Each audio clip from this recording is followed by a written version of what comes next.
ladies and gentlemen, and welcome back to the world of the Gaming Junkie News. The Dross got sick of modern politics and abandoned the planet, so there's nothing but pure gaming-related meatiness. It is 100% all about the electronic good stuff as we dive deep in all that's new in the various interactive virtual worlds. So Kotaku has an interesting thing to say about the Amber Heard trial doing what they love to do and comparing it to Gamergate. So let me ask you a serious question there, gaming media. Is this seriously the hill you want to die on? I'm not trying to be insulting here, I'm just asking you a serious question. I mean, the evidence overwhelmingly shows her being the abuser in this. The jury took no time finding her guilty because of the evidence being absolutely against her. This whole trial was honestly a joke, and she was mocking him in those phone calls over being the receiver of abuse. You claim this is all about caring for victims and people being anti-woman, but I'm here for true equality. As in, it doesn't matter if the abuser is male or female, justice should be blind to such things and punish the truly guilty. You're the only ones even talking about Gamergate anymore. Don't you think it's time to put that to rest? Or do you not have any other boogeymen now that you know who has left office? Honestly, you should just stick to video game news. And by that, I mean actual news about video games, not whether a certain game personally offends you. People are honestly tired of hearing of that. In other news, Darkside Phil proved how truly in financial need he is by turning down a $50,000 offer from Keemstar. From what I understand, Keem wanted to produce some kind of podcast show with DSP, Boogie, and Wings of Redemption. It seems Phil wanted everything on his terms, like calling whenever he deems fit. Given that he regularly spends quite a significant time on his streams, especially lately, asking people for contributions whenever it's a slow stream, I think he could spare a few minutes for a phone call. It only seems logical when that much is on the line and he's wasted far more time for far less. He claims the phone call leaves no paper trail, and the only reason he doesn't record it is because it's illegal without consent. The guy's actually asking Keem if he could record the phone call just to put it on record didn't cross Phil's mind at all. Mind you, I'm not here to sing Keem's praises, and they both seem to have a bit of an ego to them, but Phil's ego honestly amazes me much more than Keem's does. He on the regular says contributions are so important for him to pay his bills, groceries, all the necessities, and yet he will turn down sponsorships on purpose, his words not mine, and refuse $50,000. And then he acts like he has a moral leg to stand on while he's getting almost all his money off the backs of his viewers. It's honestly amusing, his lack of self-awareness. Well, as Keem puts it, he can stand level 1. Nah, that's way too generous. That's assuming that he can actually turn the console on and get past the main menu. On to a slightly more positive news story. Activision has proclaimed that their Ricochet anti-cheat in Call of Duty has led to quite a reduction in the amount of cheaters. I covered this in a previous video where non-cheaters would appear invisible to cheaters and other similar effects. Rather than straight up ban them, it's made to frustrate them as much as physically possible, which frankly sounds a lot more creative and amusing. It's kinda like the more amusing anti-piracy measures that send an immortal scorpion after you or make the game's camera wobble around to slowly make it unplayable. I'm glad it's working too. I'm not the biggest Call of Duty multiplayer fan, but bots have been essentially souring Team Fortress 2 for a while now. Anything to get back at people like that would be greatly appreciated. If you want to cheat in a single-player campaign. Don't ruin it for the other players. Or maybe there can be an Anything Goes server where people are just there to mess around, who knows? Point is, I'm glad there are solutions being pursued here. For all of Activision's many faults, especially Blizzard, this is one aspect I'll give them a thumbs up on. So Final Fantasy XVI is receiving an M rating. This will make it the first main Final Fantasy game to receive the rating and the third Final Fantasy game of any kind behind Final Fantasy Type 0 HD and Stranger of Paradise Final Fantasy Origin. Those were M rated for things like blood and gore, strong language, and drug reference. In 16's case, the producer wants to have more adult themes, finding that moving the camera away makes the experience feel cheapened. Probably the biggest example I personally saw in the trailer was a guy being killed in front of a child named Joshua with the blood even splashing onto his face. In addition to that very brutal scene, there seems to be talk of a blight invasion as well as Joshua having some kind of infernal properties described as a phoenix. Between that and the proclaimed to be necessary age rating, it sounds like it's shaping up to be one very dark and brutal Final Fantasy game. It'll be interesting to see what other kinds of themes the producer is talking about. In other news, Nintendo claims to have increased its internal security following the big leak in 2020.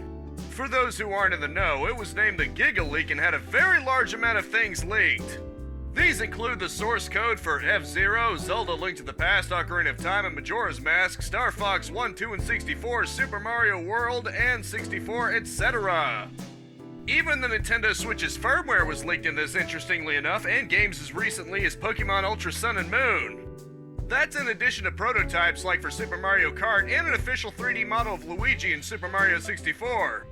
Apparently the leak got so bad that a Chinese brand named IQ was made specifically to release Nintendo content and was involved in the leak. Anyway, moving on, Nintendo said they're working with experts on information leaks and have introduced information security management, to use their words. With the monstrous amount of information that got leaked, Nintendo's certainly smart to beef up their security. It's bad enough that emulation undercuts them by allowing people to use their own ripped games in emulation forever and not have to go through their subscription service just to get shoddily emulated games. Was that a low blow? I'll let you decide on that. Here's hoping Nintendo patched their leaks. On the subject of Nintendo, as well as The Legend of Zelda, it came out recently that Miyamoto cringed when he first saw the art style for Wind Waker. Guess it wasn't just the fans who felt cheated out by the World Space demo. Apparently the team anticipated he wouldn't approve and made a substantial amount before letting him see it. He was forced to give a presentation on it and even hinted that it wasn't too late to reverse course. Overall, I kinda like Wind Waker's more cartoony style. It fits well for what's clearly a lighthearted game, and if you want to see my full take on that, I did a review of Wind Waker HD. It also covers my feelings on Wind Waker as a whole, so yeah. That being said, while I did like Wind Waker and Twilight Princess did scratch that realistic itch for people on GameCube, I kinda wish Nintendo would try for a realistic Zelda in the HD era. That Wii U tech demo looked flat out gorgeous, and the Switch is even more capable. I have nothing wrong with Breath of the Wild's art style, but we can alternate it ever so often and give a realistic Zelda or two in addition to that. I think that's one beautiful thing about Zelda, it's flexible enough that you could do that. Apart from Twilight Princess HD, which is just a remaster at most, they haven't even attempted anything since. Here's hoping there's a lot more quality Zelda period though, honestly. Whether that's Breath of the Wild 2 or maybe some kind of other art style entirely, here's hoping the future remains bright for our little hero of Hyrule. Finally, have you ever wanted someone to judge you on your terrible bard playing? No? Well, this Skyrim mod has you covered on your very niche interest anyway.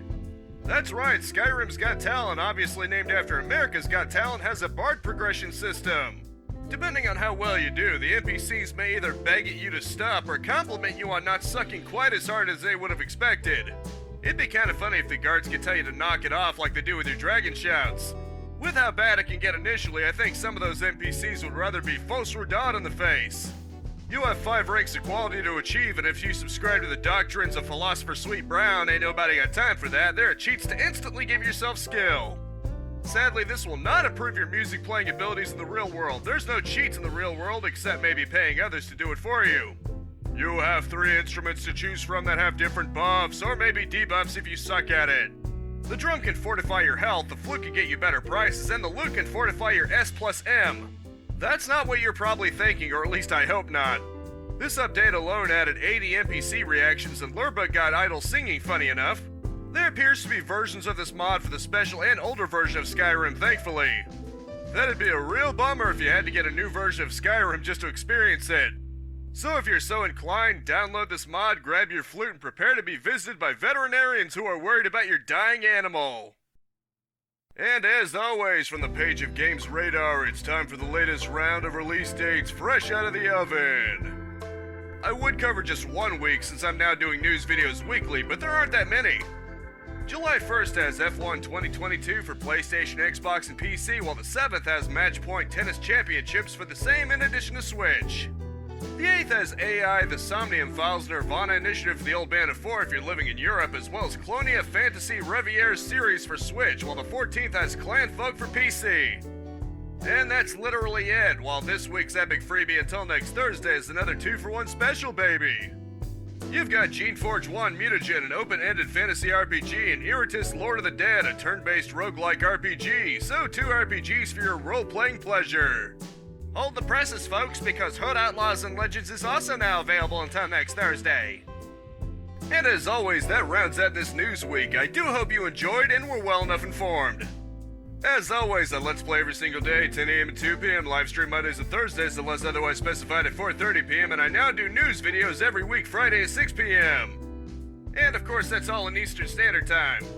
You can always subscribe and elephant gun that bell icon if you don't want to worry about keeping track of time zones. A like and a comment are always appreciated, but I just hope you genuinely enjoyed yourself, and that is it for now. Thank you so much for tuning in with me. Spread this video around like emulator glitches, and I will see you next time. Capitalize on life, peace out, have a good one, and I will see you next time.